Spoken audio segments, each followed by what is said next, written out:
नमस्कार। आज मैं जो आपको बिजनेस आइडिया बताने वाला हूँ, मुझे लगता है कि आप लोगों को नहीं पता होगा और अगर आपको पता हो ना तो कमेंट्स करना कि हाँ सर मुझे पहले से पता था, ऐसा होता है, ठीक है। और नहीं पता हो तो भी आप कमेंट्स करना कि भाई नहीं नहीं पता था।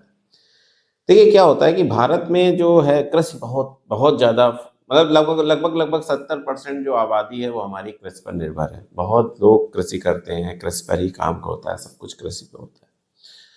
लेकिन आपको पता है कि कृषि जो होती है ना, मतलब जो अगर खेती की बात हम करें तो बहुत सारे लोग ऐसे हैं जिनके पास एक्सेस खेती है, बहुत सारी खेती है, ठीक है। और बहुत सारे लोग ऐसे हैं जिनके पास खेती ही नहीं है, ठीक है। दोनों ही ऐसा मतलब कुछ सामंजस्य है कि ना किसी के पास बहुत ज्यादा है, किसी के पास नहीं है। और जिसके पास ज्यादा है वो दूसरे भी काम करता है। बहुत सारे आपने देखे होंगे कि ऐसे लोग हैं जो बहुत धनी है, बहुत अच्छा बिजनेस कर रहे हैं, या कुछ बहुत अच्छे एक्टर्स हैं। बहुत सारे ऐसे लोग हैं जिनके पास खेती बहुत है लेकिन उनके पास समय नहीं है खेती करने का। तो वो क्या करते हैं, ऐसा आपको सारे गांवों में मिलेगा। लगभग लगभग भारत के सारे गांवों में ऐसे कुछ लोग मिलेंगे जिनके पास खेती है बट वो नहीं करते हैं। तो ऐसे लोग करते क्या है, कैसे उनकी खेती होती है और आप उसमें कैसे अपना अवसर तलाश सकते हो और बहुत अच्छा काम कर सकते हो। देखिए क्या होता है, जब ऐसे लोग मेरे भी गांव में हैं, जब मैं गांव जाता हूं देखता हूं, बहुत सारे नानी के गांव जाता हूं या जहां भी मैं जाता हूं अपने गांवों में, तो देखता हूं कि ये कल्चर है। होता ये है कि हर व्यक्ति, अगर आप ऐसे खेती खरीदने जाओगे तो कम से कम 30 40 50 लाख रुपए बीघा है, जो हम इधर की बात कर रहे हैं। और बीघा पक्के बीघे की बात मैं कर रहा हूँ। लेकिन जब हम उसे रेंट पे लेने की बात करते हैं, आप सोच रहे हो सर खेती रेंट पे? हाँ। खेती क्या होती है, जिसके पास एक्सेस खेती होती है वो साल भर के लिए रेंट पे दे देता है। कहीं से रेंट बोलते हैं, कहीं से बनकट बोलते हैं, अलग अलग जगह अलग अलग नाम होते हैं कि इसको भाई। उसमें होता ही है कि फरवरी मार्च के बाद, जैसे फरवरी की जैसे ही सरसों वगैरह की फसल कटती है फरवरी मार्च में, इसके बाद पूरे ईयर के लिए आपको खेती रेंट पे दे दी जाती है। जैसे मान लो मैं चाहता हूँ कि मेरे पास खेती नहीं है, मैं चाहता हूँ फूलों की खेती करूँ, मैं चाहता हूँ कि मैं आलू की खेती करूँ, मैं चाहता हूँ कि मैं कुछ ही ऐसी चीज़ लगाऊं जैसे पपीता लगाऊं, या मैं चाहता हूँ कि मैं औषधीय पौधों की खेती करूं। बट मेरे पास खेत नहीं है, बहुत ज़्यादा मैं खेती करना चाहता हूँ बट मेरे पास खेत नहीं है भी तो कम है, तो मैं ज़्यादा करना चाहता हूँ। तो ऐसे लोग जो हैं जो खेती रेंट पे देते हैं, वो क्या होता है कि आप उनसे खेती रेंट पे लेके अपना मन चाहे, पता है फूलों का बिजनेस, जैसे बहुत सारे ऐसे फूल हैं, डिजाइनर फूल हैं जो बहुत ही स्पेशल फूल हैं, उनकी खेती करके लोग बहुत कमाते हैं। बहुत सारे ऐसे लोग हैं वेजिटेबल्स की खेती करके बहुत कमाते हैं। एंटी सीजन में धनिया की खेती करते हैं, एंटी सीजन में टमाटर की खेती करते हैं और बहुत अच्छा पैसा कमाते हैं। तो आपने कहा कि सर मेरे पास खेती नहीं है, माना ठीक है, और आपके आसपास 10 20 50 किलोमीटर दूर कुछ गांव हैं जहाँ पे खेती है, तो आप वहाँ जा सकते हो। अगर आप फरवरी मार्च में जाओगे, याद रखना कब मिलने की संभावना रहती है, क्योंकि वो पूरा ईयर के लिए वो रेंट पे उठाते हैं। तो फरवरी में आपको दे देंगे और अगले साल फरवरी में आपसे ले लेंगे। 1 साल का वो पैसा लेते हैं। अब आप कहोगे सर कितने पैसे लगते हैं, कितने रुपए में कोई खेत हमें देगा, ठीक है। तो 1 बीघा जो पक्का है, जैसे हम कहते हैं 2450 वर्ग गज जगह, ठीक है।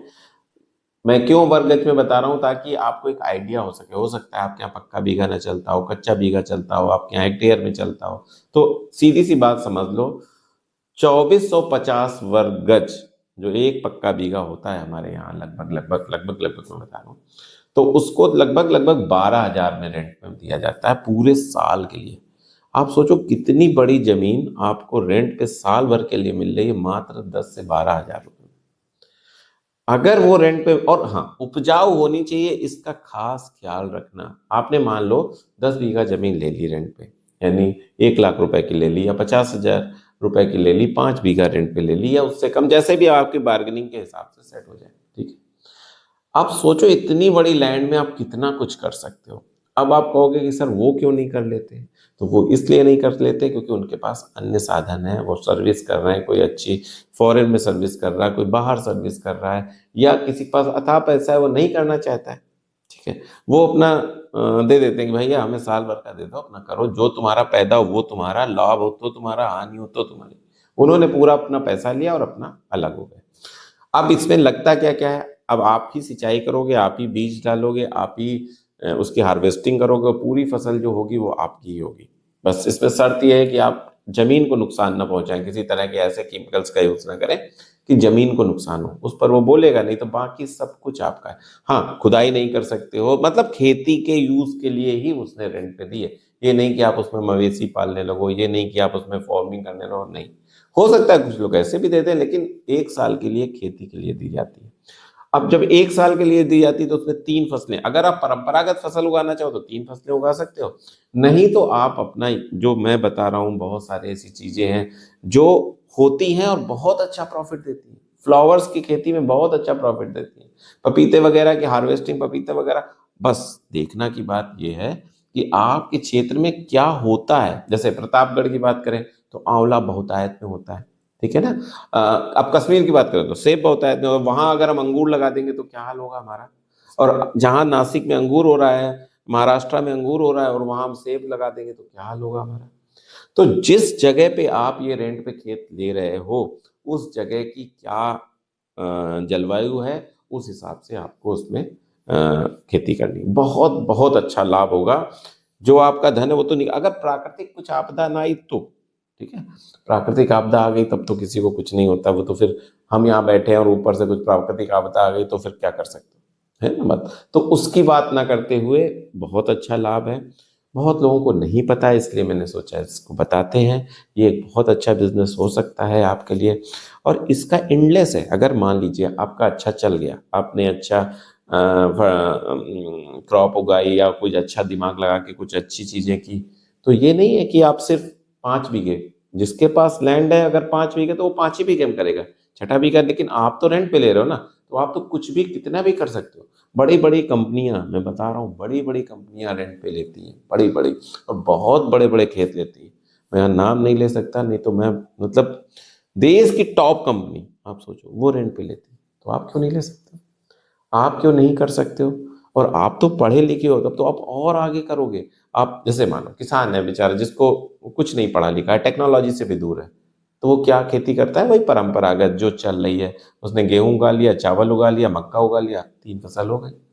लेकिन अगर आप करोगे तो आपके पास तो टेक्नोलॉजी भी है, आपके पास इंटरनेट है, आपके पास एआई है, आपके पास जो लैंड है उसके मिट्टी को टेस्ट करने की क्षमता है, कराओ कि ये इसमें क्या क्या अच्छा हो सकता है, वो फसल लगाओ और आगे बढ़ो। तो अगर ये है कि आपका इंटरेस्ट है कि नहीं मैं खेत में काम करना चाहता हूँ, मतलब आप ना करो, लेबर लगा सकते हो। बहुत सारे लेबर मिलते हैं, सभी लोग लेबर ही से तो करते हैं, और आप अपना काम कर सकते हो, बहुत अच्छा प्रॉफिट कमा सकते हो। यहां तक कि अगर आप ऐसा करते हो तो किसान, मतलब आप ये समझ लो कि भारत के लिए भी अच्छा कर रहे हो। अगर भारत में अन्न उपजा रहे हो, अगर आप खेती की तरफ आ रहे हो, टेक्नोलॉजी खेती की तरफ आ रही है, आपका नॉलेज खेती की तरफ आ रहा है, तो खेती के लिए तो बहुत अच्छा है।